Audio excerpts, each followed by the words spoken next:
قیام پاکستان کے ساتھ ہی جنگ چھڑ گئی۔ دنیا میں ایسے ممالک کی تعداد بہت کم ہے جو اپنے قیام کے فوری بعد ہی بیرونی حملوں کا شکار ہوئے ہوں۔ پاکستان بھی انہی ممالک میں سے ایک ہے۔ قیام پاکستان کو ابھی صرف 2 ماہ ہی گزرے تھے کہ بھارت نے کشمیر پر حملہ کر کے پاکستان کو ایک انچاہی جنگ میں دھکیل دیا۔ قصہ کچھ یوں ہے کہ کشمیر بھی ان 560 سے زائد ریاستوں کا حصہ تھا جنہیں آزادی کے بعد پاکستان یا بھارت میں سے کسی ایک ملک میں شامل ہونا تھا۔ کشمیر کی سرحد کیونکہ پاکستان سے ملتی تھی اور وہاں مسلمان اکثریت میں تھے، اس لیے کشمیر کا پاکستان سے الحاق فطری بات تھی۔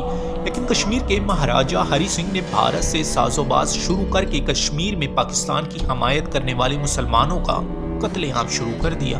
کشمیریوں نے راجہ کے ارادوں کو بھانپ کر اس کے خلاف بغاوت شروع کر دی۔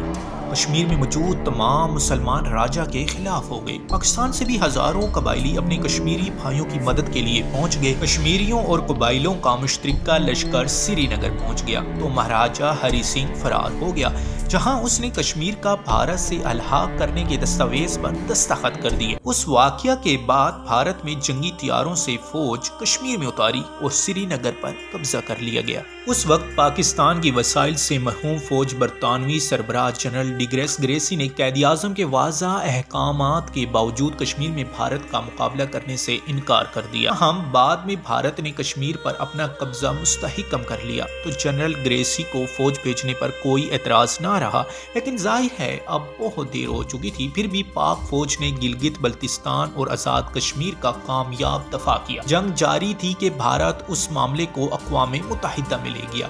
اقوام متحدہ نے کشمیر میں قرارداد منظور کی، لیکن قرارداد میں ایک ناانصافی کی گئی۔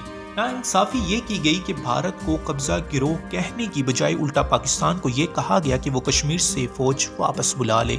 قائد اعظم نے یہ قرارداد غیر منصفانہ کہہ کر مسترد کر دی۔ تاہم ان کی وفات کے بعد وزیر اعظم لیاقت علی خان اس قرارداد کے تحت جنگ بندی پر آمادہ ہو گئے۔